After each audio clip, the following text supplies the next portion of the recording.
to another episode of The Lofty Lender. My name is Kyle, aka Tall Money Man, with Midwest Family Lending, mortgage lender. And today I've got Kayla McCormick with Weichert Realty, 515 Group here in town. So Kayla was born and raised in Odebolt, a small town in northwest Iowa. It's okay.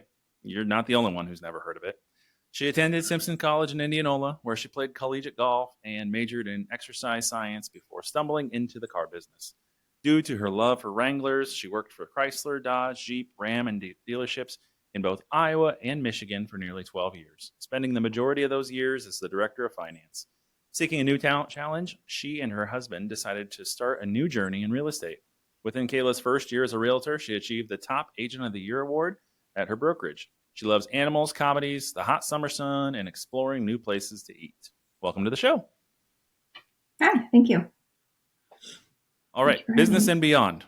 Want to jump right in, and first off, I got to ask you, how did you go from being in the car business to becoming a realtor? And then we'll figure out how you got in the car business after that, I guess. Well, becoming a realtor, we were in the auto industry for 12 years, and for about 10 of it, I was looking for a way out, but just couldn't seem to find this spot. Now, don't get me wrong, I did really enjoy the job, but the hours were a little excruciating. Now, I probably work longer hours in real estate, but it's really something that I enjoy doing, and so it doesn't really feel like work. When we were the stores that I worked with here in Iowa had purchased stores in Michigan, and my husband and I were transferred to those Michigan stores to help run those. And after about 5 years, I ended up selling those stores. So we thought, hey, what's better than starting over and getting out? Because we really liked that company that we worked for. So we didn't want to try it with the new ones. And so we moved back to Iowa, started up again with family. Didn't really know what we were going to do at the time. We took a few months off, and the real estate agent that helped us purchase our home here in Iowa, we had worked with in the car business. And he works for Weichert Realtors. And he says, well, what are you guys planning on doing? So we said, we don't really know. We've thought about real estate. And he says, well, heck, if you're thinking about real estate, then you need to come work with these guys here at Weichert. I absolutely love it. So we did, and we absolutely love it. That's awesome. So going, I guess, a little step further back, how did you get into cars? That was purely an accident. I was searching for some sort of, and I was still in college at the time. Actually, I was searching for some sort of income, and that was really all. And I drove a Wrangler at the time. Well, I still do, actually. And I thought, well, what better of a place to start than a place that sells Wranglers? So I sold autos for about a year and a half, and then I jumped into finance for 9 of those years and kind of went from there. But it was purely just for a short-term job that ended up being 12 years. So you had a major in exercise science, reading your bio here, and yet you jumped into finance manager for 10.5 years. How did they say, like, oh, gee, you're killing it with selling cars. Let's make you the hard person behind the window that everyone looks at and says, oh, we don't like her because she tells us what the cost of the car is going to be. Like, how'd that work out? I just saw the hard work. I wasn't really one to goof off. I always made my phone calls. I was always following up, and it was a level of professionalism and extreme organization. I'm a very organized person. Well, those phone calls will help you out here for sure, and they obviously have. So I also was thinking about it. You mentioned in your bio here that you like the hot summer sun, but yet you were up in Michigan, which I think has hot summer sun for like 2 days out of the year, maybe. Was that a pain for you? Yes, it was. I told myself I would never move north. And well, sometimes family just kind of drags you into uncomfortable situations. But yeah, it was cloudy days, a lot of snow, but we're back. And I know you shared with me that your husband came back, helped you start with real estate to start, and then kind of got called to go back into cars a little bit. And hopefully, I know you're dreaming that he comes back to you someday and helps out with the real estate business. But what was it like to be working alongside your husband in the real estate field now after doing it alongside him in car business? I mean, you guys must be best friends and partners and everything, right? Yeah, we do a lot together. We run ideas through each other all the time. So when we start up the business, and it was fun to say the least. There's a couple days where we have to both get out of the house and maybe work at a coffee shop or whatnot for the day, but all in all, we're used to it. We've worked with each other for really as long as we've known each other, so that's pretty easy. Nothing new. So, how did growing up in Odebolt influence your career choices? And I guess first off, is everyone in Odebolt okay? Is there flooding up there? Seeing some pretty major flooding in Iowa. Yes, Odie is fine. It's more a little bit north of Odie is where they got the hard hit. And Okoboji and Spencer area. That's not good. They did get some heavy winds where there were trees that were knocked down and whatnot, but all in all, they're fine. So, how did growing up there influence your career choices? Well, my parents are entrepreneurs, so my father runs a welding shop, and he's been there that's all I've known him to do, and he's a very hard worker. He'll be at the shop by 6:30 in the morning, and he'll come home at 6:30 at night. And when he gets home at night, then he'll have something short to eat. And then of course he's doing some chores or work on the house. And my mom's the same way now. She did the books for the company, but if she's not doing the books, then she's always on the go. It was never any downtime. So I learned from that. I've learned from watching them tirelessly. All right, now I got to ask. So, you played collegiate golf. I picked up golf after college, knowing not having a clue really that golf was so much fun, or really not fun for a 6'10" guy like myself, who can't have a same consistent swing pattern twice in a row. But why golf? How did you pick it up? Where? Just tell me about the golf life. So I'd played 4 sports in high school, and when I chose a college, I just thought, okay, well, I need to choose one sport, and it just happened to be golf. So I fell in love with the coach there, which oddly enough was an ex-wrestling coach of Dowling Catholic at one point, Bob Dara, and he was just amazing. He was a character, to say the least, and he drug me in and influenced me, and it was a great 4 years. Awesome. And Were you my good?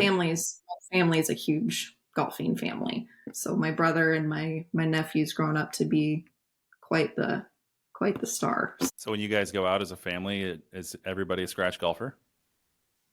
No, no, I'm not a scratch golfer by any means either. I mean, it was D3 school, so just really just to stay active more than anything. Yeah, I don't understand. Like, in my mind, I'm a basketball player, right? So I know that the difference between a D3 athlete and a D2 athlete and a D1 athlete. Like, you can just watch basketball and you can tell who the guys are that are out there. But like, golf is so much about the numbers, right? Where, yeah, the scratch golfers, those guys are the D1 golfers.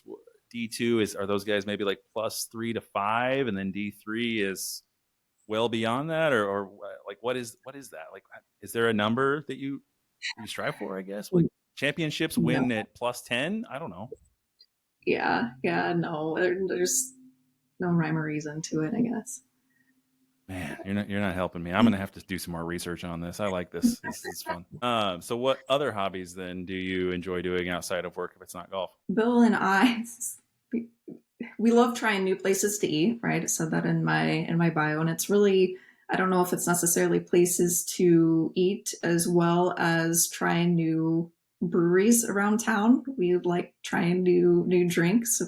We're not going crazy or anything. We're just like trying all the new drinks at the breweries to bring out, and the atmosphere there is pretty neat. So that's a fun time, of course. And And then I'm drawing a the blank, but there's a brewery that just went out of business here in town. They just closed their doors. Peachtree, right? They just closed their doors downtown, and they're closing their doors, I think, down in Knoxville later this year. It's sad to see this stuff happening.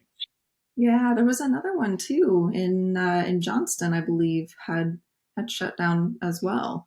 So it stinks. Hopefully, another one comes back in its place.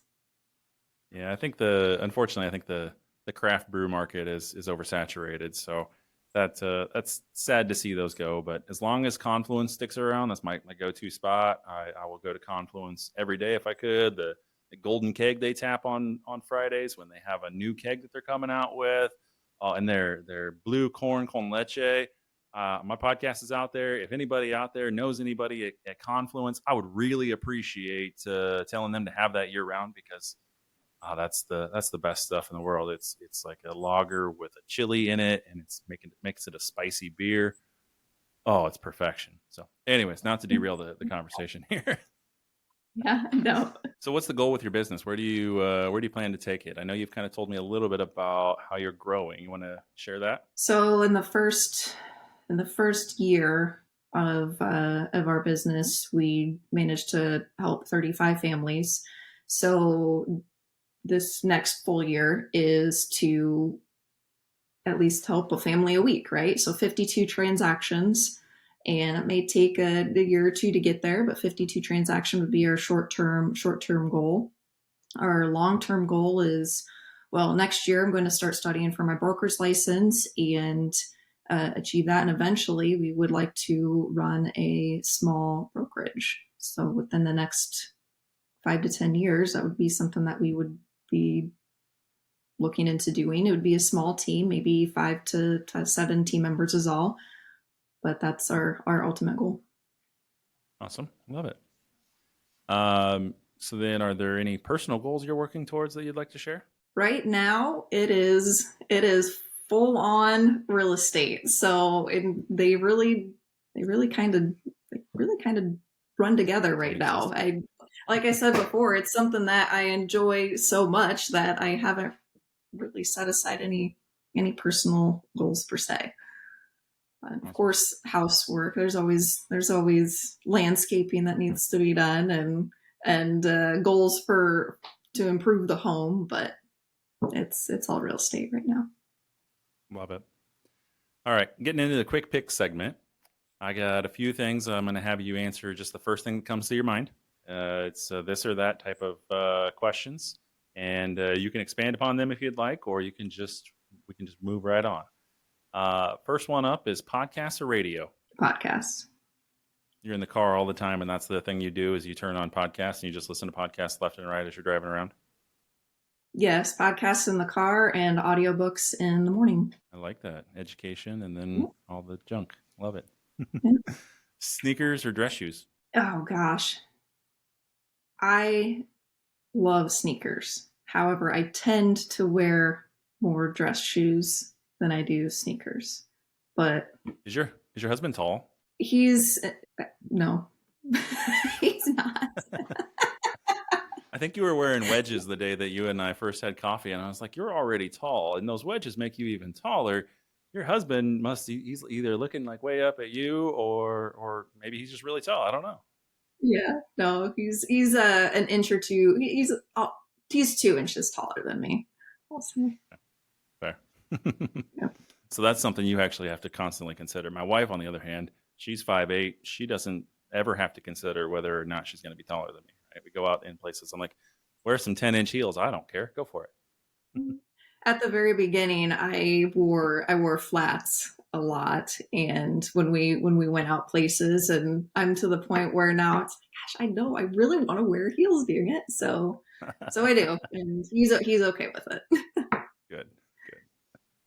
Spontaneous plans or well-organized schedule? Oh geez, I can go either way. It really depends on a weekend. It could be spontaneous. However, on a long trip, it'll be more scheduled. DIY projects or hiring a professional? I would really like to say that I could do everything on my own, but it ends up being hired out every time. Telling you, this thing right here, it's got ChatGPT on it, and I can talk to it, and I can say, how do you fix this toilet? It's making this sound, and I can even make the sound, and it tells me how to fix it. It's amazing. I haven't tried that one yet. There you go.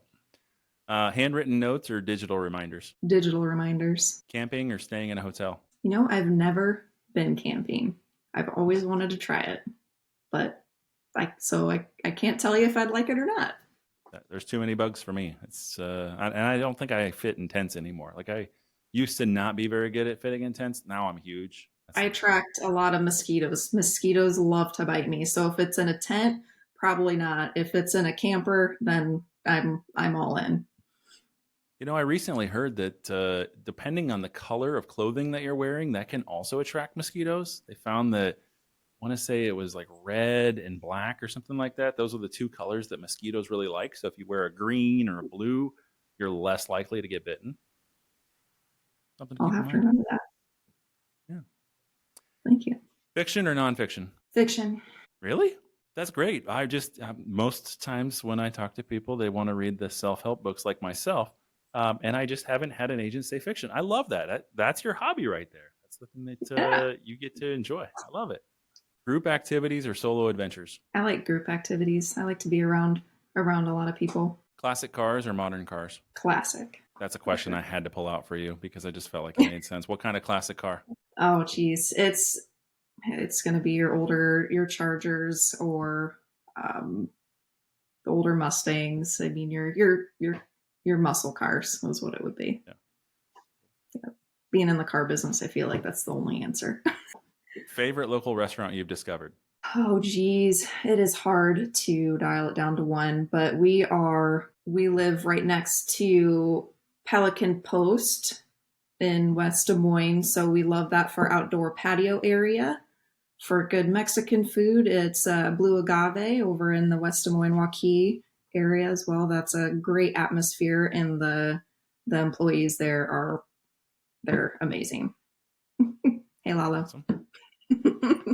Golfing or relaxing by the pool? You know what? As much as I love to golf, I choose relaxing by the pool. I feel like you golfed so much at one point when you were in college, and you're just like, I'm kind of over it by now. Well, there's temperature rules. If it's in the 70s, I'm more apt to golf. If it's above 80, then I'm in the pool. Favorite ice cream flavor? Cookies and cream, all day. Ooh, good choice. Baking or cooking? What's that? Baking or cooking? Neither. Bake out. I can make a mean bowl of cereal. That's about as far as my as far as my cooking adventures go. Does your husband cook? Yes, he's the cook of the family. He loves it. He loves to grill. He cooks. He's not a baker, but I'll answer that question for him. He's the cook. Awesome. Early morning workout or evening workout? Early morning. Get it out of the way. You're not even awake yet. Your body doesn't even know that you're doing these heavy liftings, right? Yep, exactly. My husband's starting to do 75 hard now, and so he's on day 2, and you have to do a workout outside, and so he'll do his workout in the evenings outdoors. So if it's the right temperature, because I'm the temperature girl, then I'll go outside and do his second workout with him. So sometimes I'll get 2 in now. Wow, that's intense. Good luck. That sounds terrible. And I think I know the answer to this one, but would you prefer to be laying out by the pool or sitting inside next to the warm fireplace in the winter? Like in the summer, outside. Pool, winter. Yeah, okay. I figured. Yep. Even in the winter, All I'd right. rather find a pool somewhere. All right, getting into the trending topic here. So we talked about this a little bit, but what are the key benefits and protections that signing an exclusive buyer agreement offers to buyers? And why is it crucial for them to understand these advantages in today's competitive real estate market? Well, the most important thing is it provides transparency for the buyer. Was there an agency agreement before? There There was, however, a lot of the time it wasn't signed up front. It just had to be signed before an offer was made. And the agency agreement wasn't near as transparent then as it is now. And there's multiple things. You can choose the type of agreement that you want to go into. Do you want to go into an exclusive agreement with the realtor, or do you want it to be non-exclusive? Okay. There's also the obligations for both parties. It's going to lay it out right on the contract. Hey, I, as your realtor, I'm responsible. I'm required to, send you property options. And I need to be able to communicate with you, keep you informed. If there's a seller's disclosure available, then I need to disclose this with you. Any possible defects with the home that could cause the home's valuation to be hindered, then I need to let you know that information. If if I don't, then you can essentially break up with me, right? Or fire me. Okay. I'm held to the standard that I have to help you. Okay. And of course, a lot of these things should be without saying or without having to put in a contract, but just as a buyer, you want that in the contract, because if your realtor isn't performing, then you have to say something in writing, right? That, hey, you're not performing to what your contract is stating. So I need to break this agreement. And you can do that. That's an option, right? And it also clarifies the obligations for you as a buyer. As the buyer, of course, you're also required to communicate, right? So if we're trying to get options or send you options on homes and stuff, we do need you to communicate back with us as well, and provide us feedback in order to help you better. Okay, that's our ultimate goal, is to help you find the home of your dreams. So another portion of it too for client obligations is a pre-approval would be needed for an offer, or even proof of funds. Okay. And I know that can feel uncomfortable to provide your agent with that information, but it's something that we need in order for a transaction um, to be competitive, or an offer to be competitive. And plus, I always recommend even getting a pre-approval before we even start the home buying process as well, because nothing's more irritating for you as a buyer to look at $300,000-$400,000 homes to know that you can only get approved or only want a payment for a $300,000 home. So it's just sit with your agent, have that consultation, and go over the agency with them. And really, you can fill in the blanks, and you could even write the timeline on the buyer's agency as well. There's a timeline of your agreement together. It can be as short as a day, it can be a week, a month, 6 months, which is the typical time period, is 6 months. And then but the maximum is 1 year. So, but it's transparent. Oh, and of course, the most important of all, right, is commission. Okay, as a buyer, what am I obligated to pay you? Am I paying you? Who's paying you? How are you getting paid? Right? Buyers know that we have to get paid at some point, so they need to know how it is. Is it commission based? Is it flat fee based? Is the broker charging a fee? Right? The fees can vary largely from broker to broker, so that's important too. And it all lays it out in the agreement. Mm-hmm.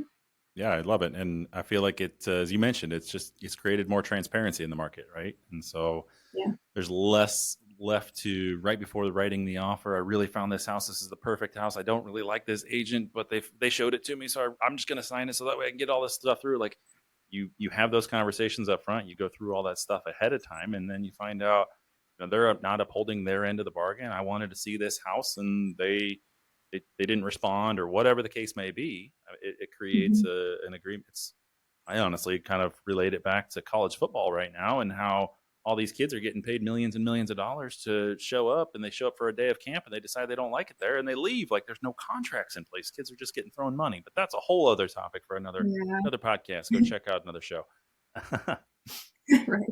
Well, Kayla, thank you so much for coming on. If anyone out there learned today anything that was valuable to them, or if you feel like you connected with Kayla, or if you have questions about the exclusive buyer agreement and you're not ready to buy, but you just want to learn more about what this means and what this might look like going into buying in the future, where can they reach out to you, Kayla?